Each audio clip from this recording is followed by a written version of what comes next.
Hello everyone, welcome to another mini blog. ভাবিছিলো পুৱাই আপোনালোকক তেজপুৰৰ ধুনীয়া পৰিবেশ দেখাম, কিন্তু আজি কথাটো উল্টা হ'ল, যেহেতু হাহুমাৰ গাটো খুব বেছি বেয়া।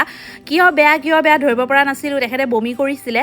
বমি কৰা কাৰণটো আমি বিচাৰি ফুৰিছিলো, কিন্তু ধৰিব পৰা নাছিলো। পিছত গম পালো তেখেতে ঠিকছে চানা খাইছে আৰু বেকাৰী বিস্কুট খাইছে। মানুহজনে মানে নতুন ষ্টাইলৰ বেকাৰী বিস্কুট আনিছে। এই যে মুকুটামণি থাকে যে হামুকটো, তাৰ নিচিনা, তাৰ ভিতৰত ক্ৰীম থকা তেনেকুৱা টেষ্টি পাই পেলাই তেখেতে খাই আছে। সেয়াটো গম নাপাওঁ, মই কাম কৰি আছো আৰু মই কেতিয়াও মনাও নকৰা কাৰণ আছে, কাৰণ মই যদি কিবা এটা কওঁ আপুনি নাখাব বা বেছিকৈ খালে পেটত ধৰিব, মোক কয় তোৰ বাপেৰৰ খাইছোঁ নেকি।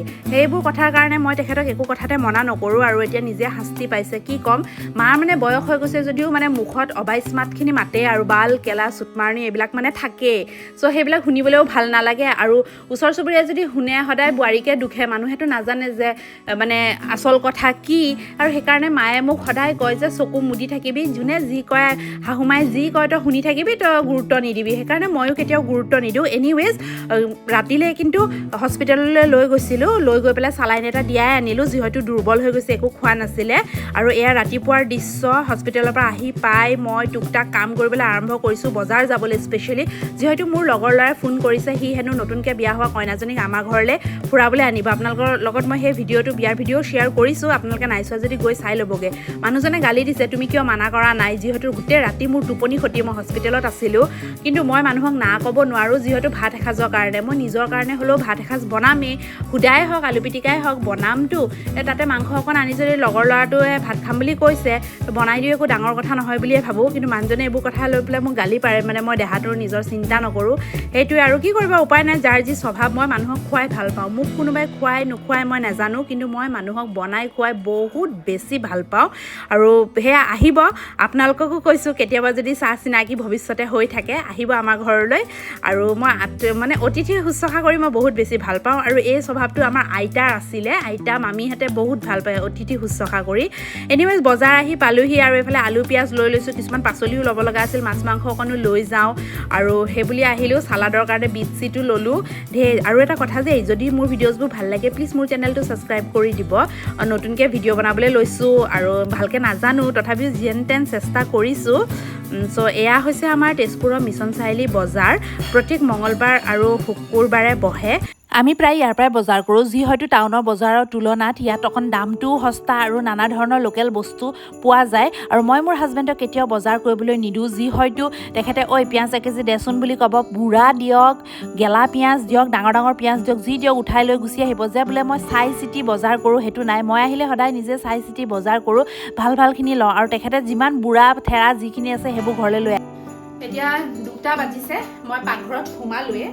আমি অকলশৰীয়া মানুহৰ মানে এয়াই দিগদাৰ, এফালে যদি ভাতত লাগি থাকোঁ, সেইফালে আলহীক কথা পাতিবলৈ মানে যেনেকৈ মানুহ নোহোৱা হৈ যায়গৈ, আলহীৰ লগত কথা পাতিবলৈকে সময় নাপাওঁ। পাকঘৰৰ হেতা লৰাওঁতে সেইকাৰণে দুপৰীয়া 2টা বাজিছে। এতিয়া পাকঘৰত সোমালোঁ, এয়া মাছখিনি বোলো ভাজি থওঁ, তেতিয়া গধূলিলৈ মানে তৰকাৰীখন বনাই দিলে হৈ গ'ল। মাংসও ধুই থৈছোঁ, নহৰু আদাও গুচাই থৈছোঁ ইতিমধ্যে। একদম কৰা নাছিলোঁ। আগতে যদি আলহী ভাত খাবলৈ মাতোঁ, একদম মানে কেইবাটাও বজাই দিওঁ মই, মানে গধূলি বা কাম বন কৰোঁ, নাজানো, আকৌ ঠাণ্ডা খাবলৈ দিবলৈও ভাল নালাগে।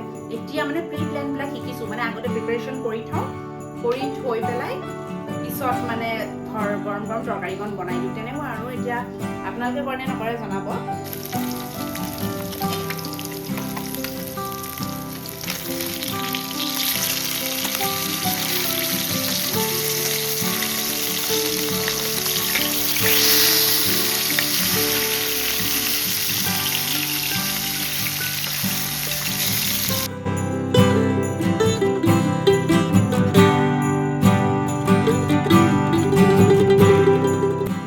এতিয়া গধূলি সময়, সাজ লাগিছে আৰু বাপেকে তৎক্ষণাত গৈ পেলাই তন্দুৰী চিকেন লৈ আহিছে। মোৰ বহুত বেছি খং উঠিছে, যিহেতু আজি ঘৰত মাছ মাংস বনাইছোৱে, ইয়াতনো টকা পইচাখিনি কেলে খৰচা কৰিব লাগে। তাকে মই বকি পেলাই মানে তেওঁলোকক ৰাক্ষস বুলি ক'লোঁ। সেইকাৰণে বাপেক পিতেকে দুইটাই ৰাক্ষসৰ নিচিনা মোক খাই দেখাইছে। মোকো খাবলৈ লগ ধৰিছিলে, কিন্তু মই নাখালোঁ, মোৰ বহুত বেছি খং উঠি আছিলে। এনিৱেজ এইফালে গধূলি সময়কণত ঘৰটো মুচি লৈছোঁ, এইফালেতো বনাই আছোঁৱে, উপায় নাই। ঘৰটো মানে যিমানে চফা কৰোঁ তথাপিও লেতেৰা আমাৰ মানে হৈয়ে থাকে, যিহেতু পোৱালি আছে ঘৰত।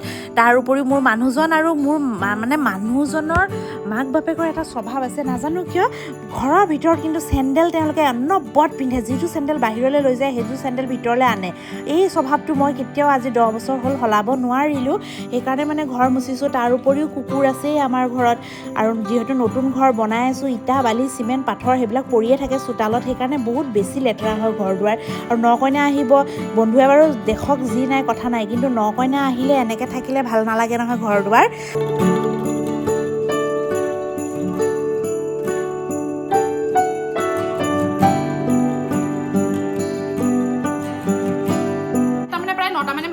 পাবহি আৰু মই ধুম ধাম ৰেডি হৈ লৈছো ইফালে মেইন আইটেম কেইটা হৈ গ'ল অকল দালি ভাত সালাড পাতিব আছে সেইটো বাৰু গৰমে গৰমে পাতিম বুলিয়ে আছো আৰু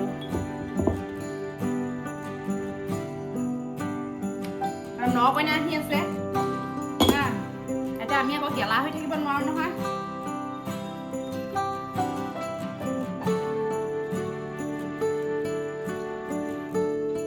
অকণমান দেখাত ধুনীয়া হৈ ল নহ'লে ভাবিব ৱা তাৰ লগৰ ছোৱালীজনী চা কেনেকুৱা দেখি গ'লে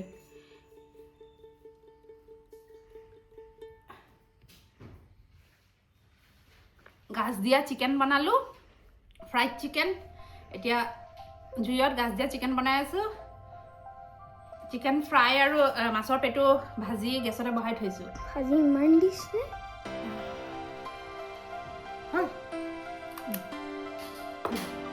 সাজি কাচি আহি ধুমধাম দালি তেলমাৰাত লাগি গৈছোঁ ইফালে চাহৰ যোগাৰটো লাগিছোঁ যি হয়তো তেওঁলোকে ফোন কৰিছে বুলি তেওঁলোক হেনো আহি আছে আমাৰ ঘৰৰ পৰা বেছি দূৰ নহয় এনিৱেজ মোৰ লগৰ ল'ৰাটোক মই লগ পাইছিলোঁ তেজপুৰ কলেজত প্ৰথমবাৰ 2010 চনত তেতিয়াৰ পৰাই আমি বহুত বেছি বেষ্ট ফ্ৰেণ্ড হয় আৰু বহুত ধেমেলীয়া হয় ই যেন তেন বাচিছে কিন্তু দেই মাজতে কোমাত আছিলে সি 6 মাহ ষ্ট্ৰক হৈছিলে তাৰ আৰু আজি তাৰ বিয়া পাতি পেলাই নিজৰ কইনাক লৈ আহিছে মই বহুত বেছি সুখী সি যে ভাল হৈ গ'ল এনিৱেজ আজি নেক্সট ডে আৰু আমি আহিছোঁ তেজপুৰ EMM হস্পিটেলত যিহেতু মই প্ৰেগনেণ্ট হ'ব পৰা নাই আগৰ ডক্টৰজনে 35,000 টকা খেদিলে কিন্তু তথাপিও একো লাভ নহ'ল আজি নতুন এজন ডক্টৰক দেখাবলৈ আহিছে আৰু ডক্টৰেনো কি ক'লে নেক্সট ভিডিঅ'ত মই জনাম আজিলৈ ইমানে বাই বাই